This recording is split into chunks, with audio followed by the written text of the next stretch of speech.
Depois da noção de eternidade, talvez a coisa mais difícil para nossa mente limitada processar seja a ideia da aniquilação da existência. Ou seja, mais difícil do que pensar na vida eterna é pensar na morte eterna.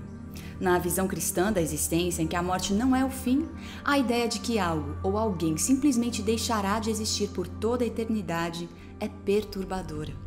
Contudo, a ideia de que o sofrimento, o pecado, a dor e a morte jamais tenham fim é, por sua vez, incompatível com o caráter de Deus. A maneira como Deus porá fim ao pecado pode suscitar dúvidas acerca de seu amor. Contudo, um estudo aprofundado do tema revela que mesmo a destruição dos ímpios será uma demonstração clara da justiça e misericórdia divina. Esta é a série de conferências online sobre eventos finais promovida pela editora Sá Feliz, e nosso tema está imperdível.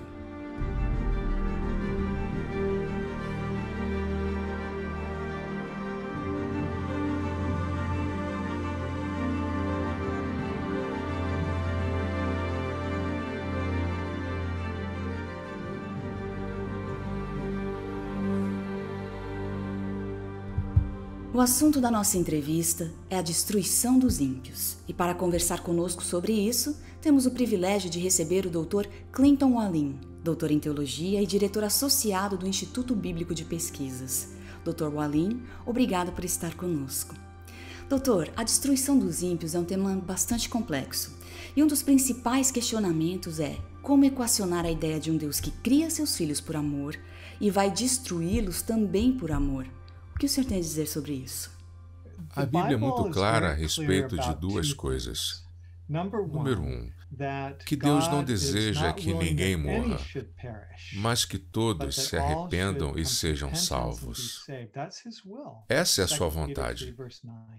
Está em 2 Pedro 3:9. Sendo assim, desde o início, precisamos entender que isso não é algo pelo qual Deus anseia. Na verdade, é exatamente o oposto. Ele deseja, assim como Jesus disse em João 14, de 1 a 3, na casa de meu Pai há muitas moradas. Vou preparar-lhes um lugar. Sendo assim, há um lugar preparado para todos. Deus gostaria que todos fossem salvos, mas nem todo mundo quer ser salvo. Nem todo mundo aceita o presente da salvação. E, portanto, em vez de ter o mal e o pecado para sempre, Deus acaba com isso. Acaba com o sofrimento, com a dor, os quais são os resultados do mal e do pecado. E por que a destruição dos ímpios se faz necessária? Talvez devêssemos mencionar que, é claro, muitos cristãos não acreditam que o mal e o pecado serão destruídos afinal. Desde muito cedo, na história da igreja cristã, no segundo e terceiro séculos, tornou-se predominante uma visão baseada na filosofia grega que diz que dentro de cada ser humano é uma alma eterna e imortal que é indestrutível. E, portanto, não há como destruir completamente o mal, porque aqueles que são maus nunca. Eles são para sempre imortais. Esse é um conceito terrível e não está de acordo com a Bíblia. Mas, portanto, como resultado, muitos cristãos têm a ideia de que Deus pune as pessoas pelo pecado, mandando-as para o inferno, um tormento sem fim pela eternidade. E essa é uma ideia completamente estranha com relação às Escrituras. Como já falamos sobre o caráter de Deus, Ele não quer que ninguém pereça. Ele quer que vivamos. Romanos 6:23. O salário do pecado é a morte. Não o sofrimento eterno no inferno. Morte eterna. Mas o dom de Deus é a vida eterna através de Jesus Cristo, nosso Senhor. Esse é um conceito muito importante para entender nas Escrituras. Portanto, quando pensamos em Deus destruindo o mal, ou seja, você sabe, nunca foi no começo. O mal nunca foi algo que Deus quis que existisse. É algo estranho ao seu universo. Bem, devo dizer que eu não fui criado entendendo a Bíblia. Eu não nasci em um lar cristão. Então, quando eu lia em Apocalipse 12, 7, que houve uma guerra no céu, foi um grande choque para mim. Como poderia haver guerra no céu? Ou seja, por quê? Na terra, sim, é um plano pecaminoso do mal, mas guerra no céu?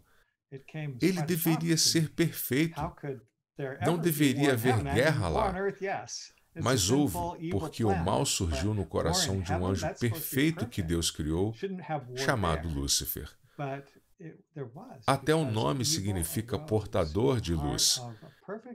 E ele começou a pensar que ele tinha uma maneira melhor do que a maneira de Deus e convenceu muitos anjos para se juntar a ele.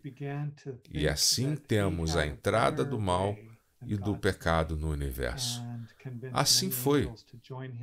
Era estranho desde o começo. Nunca deveria ter existido. E o plano de Deus é que no final, ele nunca exista novamente. Assim que for destruído, será destruído para sempre. Podemos olhar para o começo do nosso mundo da mesma maneira. Deus o fez de maneira perfeita no início de Gênesis 1 e 2. E Deus disse no final que foi muito bom. Estávamos todos em harmonia, nada fora do lugar, tudo lindo e perfeito. No entanto, sempre houve a possibilidade. Deus nos deixou livres para escolher as duas árvores no meio do jardim do Éden. A árvore do conhecimento do bem e do mal e a árvore da vida, representando o fato de que Deus valoriza a nossa liberdade. Ele é o Deus de amor. 1 João 4,8 diz: Deus é amor, e o amor não pode ser forçado. Ele só existe em um ambiente de verdadeira liberdade, de real liberdade. E esse é o universo de Deus.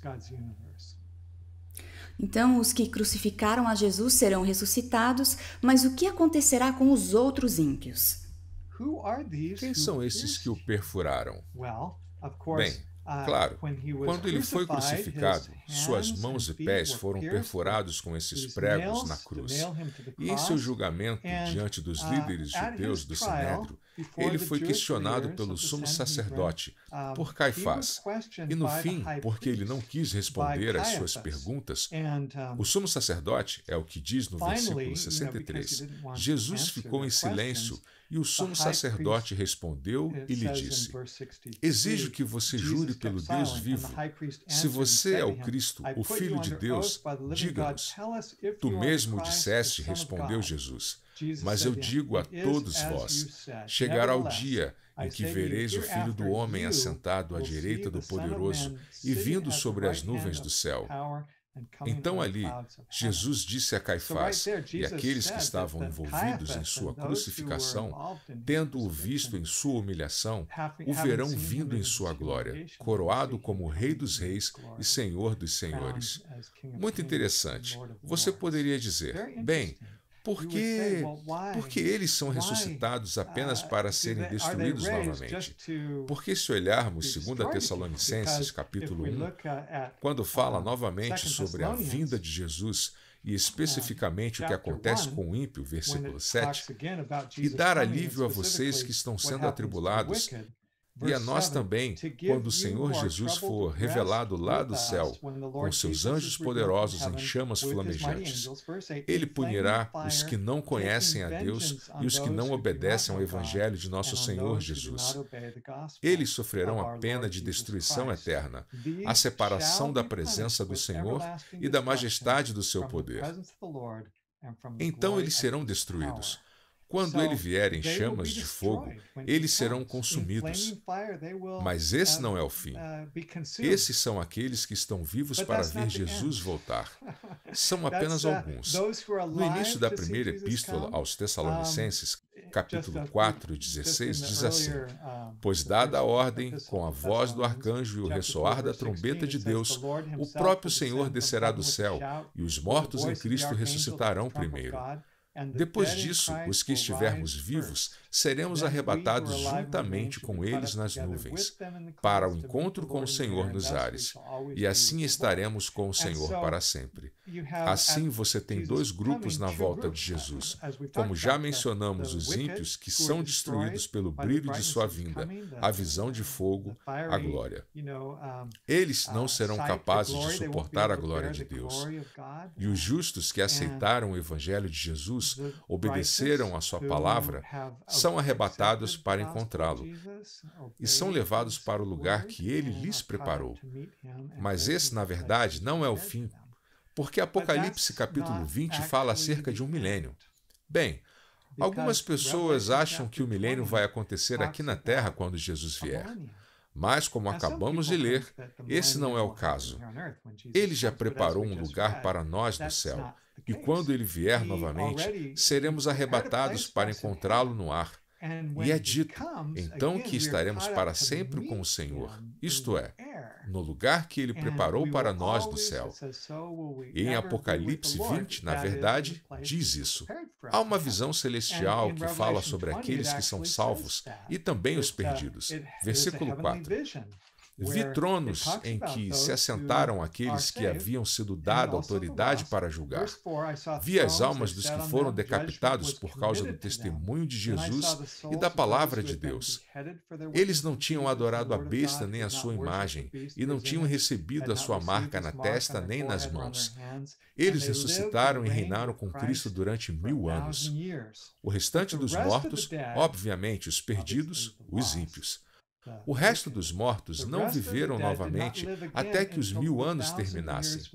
Essa é a primeira ressurreição. Versículo 6. Felizes e santos os que participam da primeira ressurreição.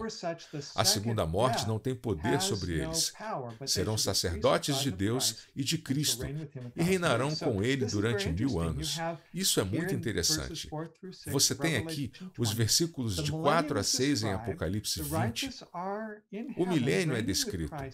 Os justos estão no céu, reinando com Cristo por 1000 anos e assentados no julgamento sobre o restante daqueles que são seres humanos.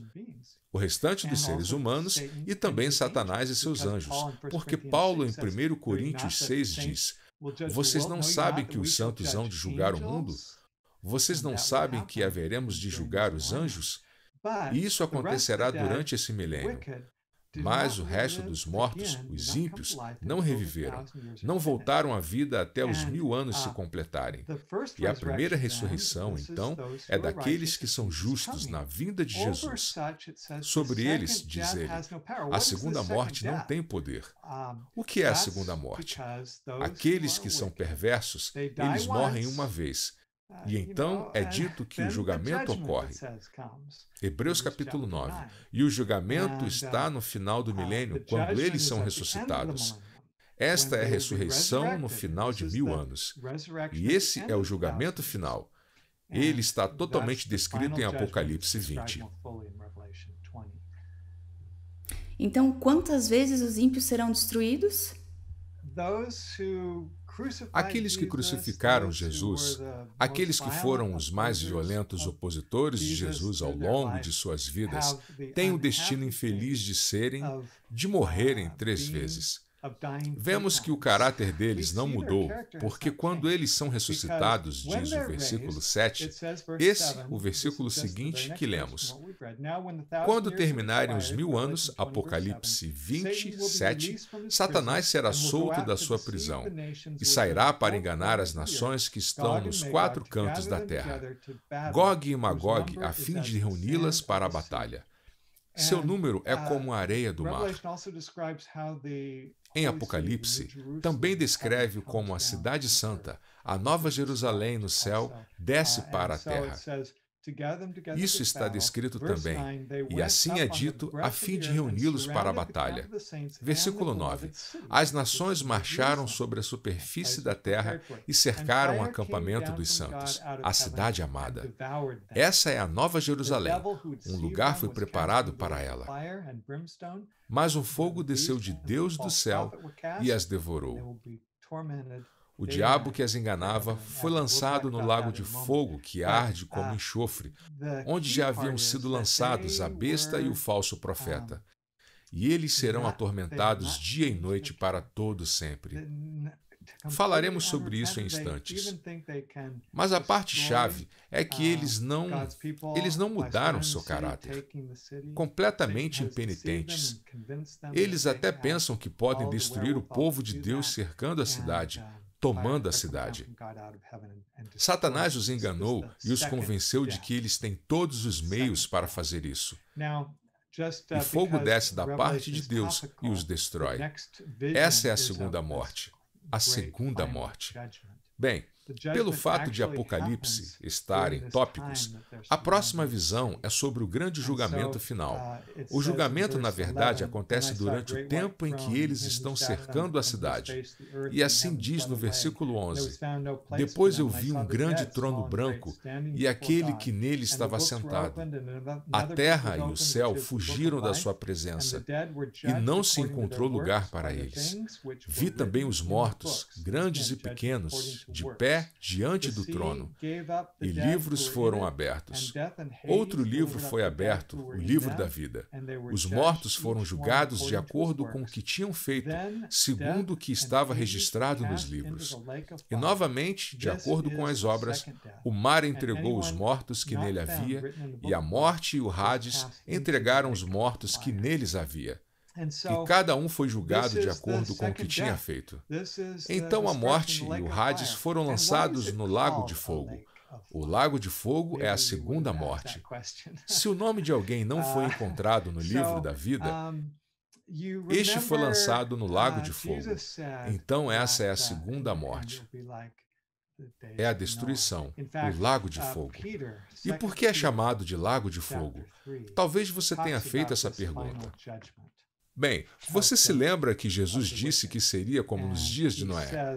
De fato, 2 Pedro capítulo 3 fala sobre esse julgamento final dos ímpios.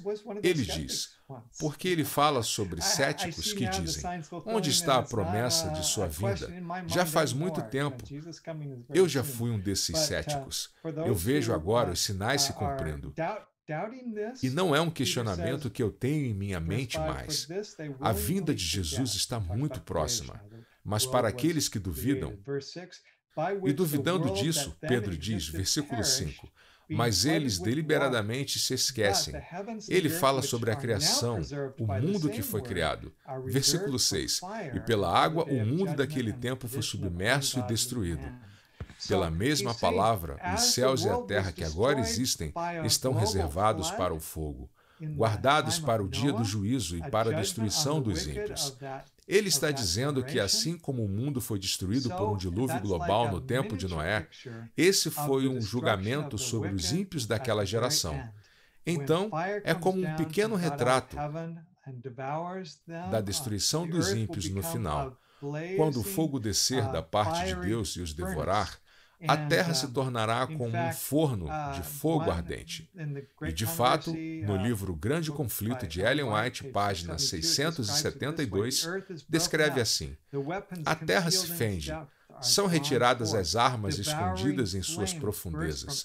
Chamas devoradoras irrompem de cada abismo iante. As próprias rochas estão ardendo. Vindo é o dia que arderá como um forno.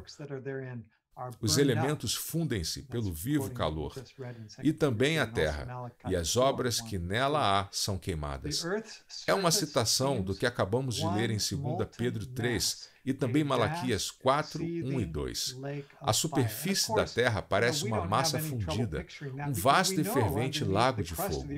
E claro, não temos nenhuma dificuldade em imaginar isso, porque sabemos que por baixo, a crosta da terra é uma vasta massa fundida de material ígneo.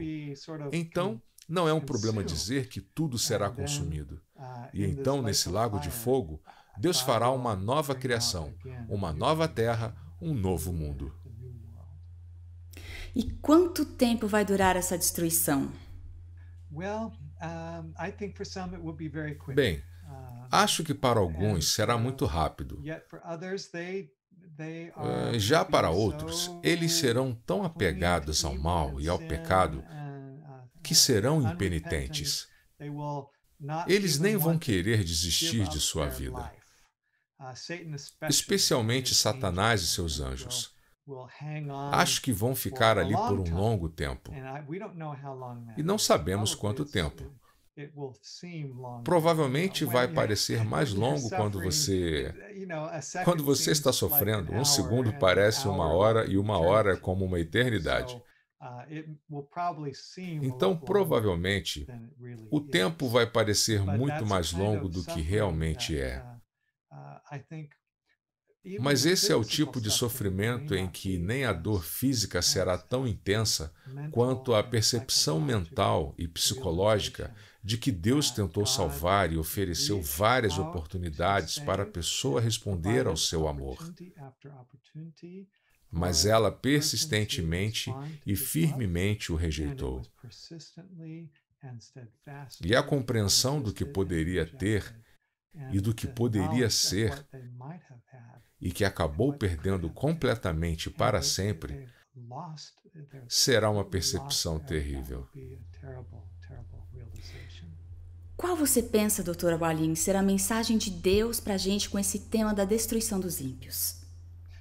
Bem, acho que devemos reconhecer que há alguns lugares onde, e lemos um deles lá em Apocalipse 20, onde parece que os ímpios sofrerão para todo sempre. Vemos isso na passagem que lemos em Apocalipse 20 e 10. O diabo que as enganava foi lançado no lago de fogo que arde com enxofre. Eles serão atormentados dia e noite para todo sempre.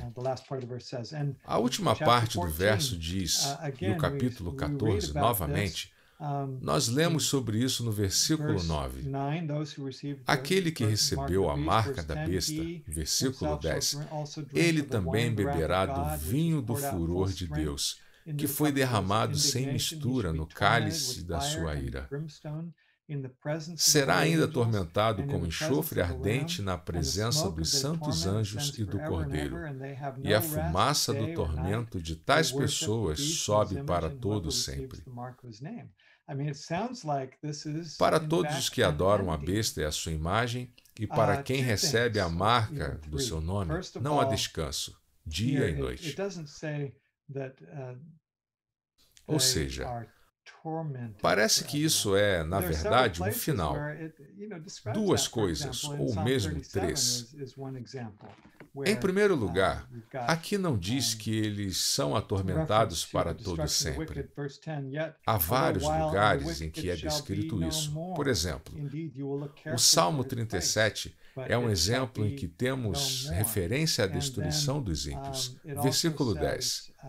Um pouco de tempo e os ímpios não mais existirão, por mais que os procure, não serão encontrados. E então é dito também no versículo 20, os ímpios perecerão, os inimigos do Senhor murcharão como a beleza dos campos, desvanecerão como fumaça.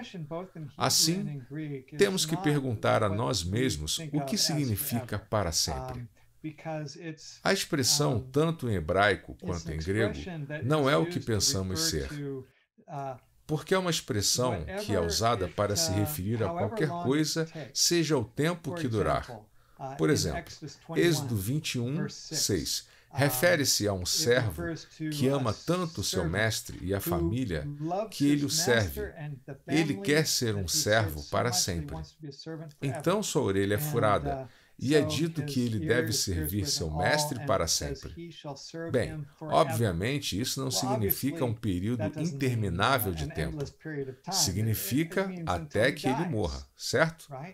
E uma ilustração ainda mais clara sobre isso está no livro de Jonas, capítulo 2, em que ele está na barriga do grande peixe, da baleia, alguém diria. E claro, provavelmente parecia ser para sempre. E ele diz no versículo 6 que estava na barriga do peixe para sempre. É usada a mesma expressão. Mas, como aprendemos no capítulo 1, verso 17, foram apenas 3 dias e 3 noites. 3 dias e 3 noites, e não para sempre. Então a expressão para sempre na Bíblia é relativa. Claro, quando ela está falando sobre Deus, que Ele é eterno e seu amor dura para sempre, é realmente para sempre. É infinito, porque Deus é para sempre. Ele é imortal. Mas nós não somos imortais. Também diz que somente Deus possui a imortalidade. Portanto, nós humanos temos um fim. Para sempre é o tempo que leva para sermos destruídos. E o que nós podemos aprender sobre o caráter de Deus, contemplando todas essas informações que você nos trouxe?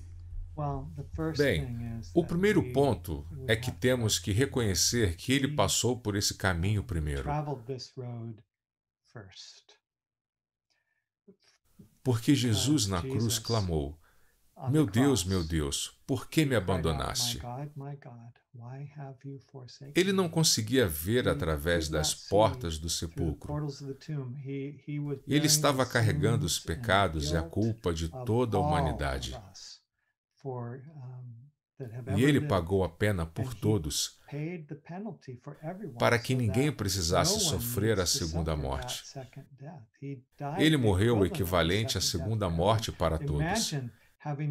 Imagine nunca ter se separado de seu pai desde toda a eternidade. Não podemos nem mesmo imaginar o que significa. Deus existe e, de repente, o Pai e o Filho são arrancados um do outro pela cruz, que separa Jesus do Pai. E ele nunca havia se separado antes, e estava morrendo sem esperança de ser ressuscitado, acreditando que morreria para sempre por nós. Era isso que ele estava disposto a fazer.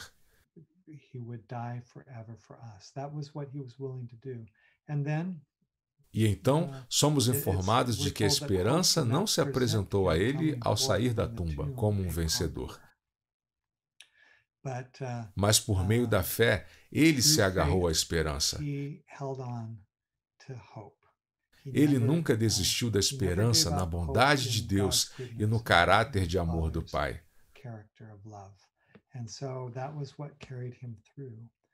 E então foi isso que o sustentou. E porque ele, claro, nunca pecou.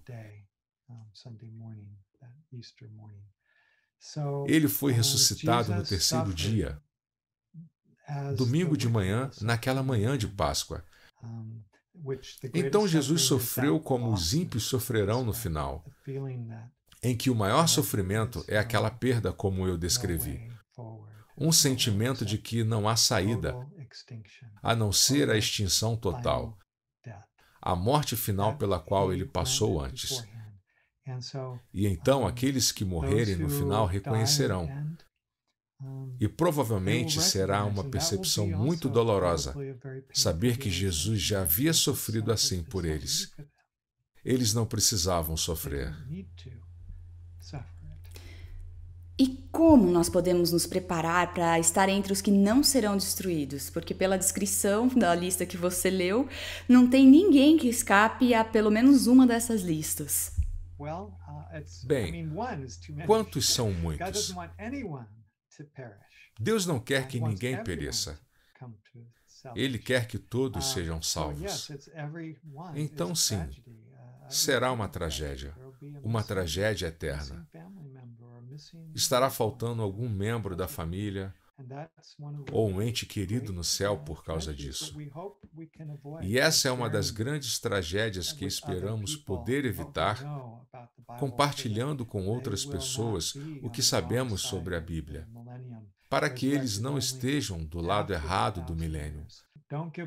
ressuscitados somente após os 1000 anos. Não desista deles. Pense em como podemos falar uma palavra amável, que nossa vida possa mostrar a eles o caráter de Deus, assim como falamos, seu caráter de amor, quando eles virem nosso amor por eles. Não nossa atitude crítica e condenatória, mas um amor que não deseja que eles morram, que deseja que eles sejam salvos. Fale de maneira que os encoraje e lhes dê esperança, compartilhando inclusive o que Jesus significa para cada um de nós. Isso pode abrir o coração das pessoas para que saibam que, mesmo nesses momentos difíceis e desafiadores em que vivemos, temos não apenas esperança, mas confiança no futuro. Nós sabemos para onde estamos indo e temos um lugar garantido para nós, porque Jesus garantiu com sua morte. Dr. Wallin, eu agradeço de coração pela explicação tão clara e pelo modo tão sincero e profundo no qual você abordou esse assunto. Que este vislumbre antecipado desse triste capítulo da história do universo motive a todos nós a buscar os perdidos e a insistir com aqueles que se desviaram por algum motivo. Como você disse, Deus não quer que nenhum dos seus filhos se perca, e nós hoje podemos ser esses agentes da graça e da misericórdia. Obrigada por nos acompanhar até aqui. Nos vemos no próximo encontro.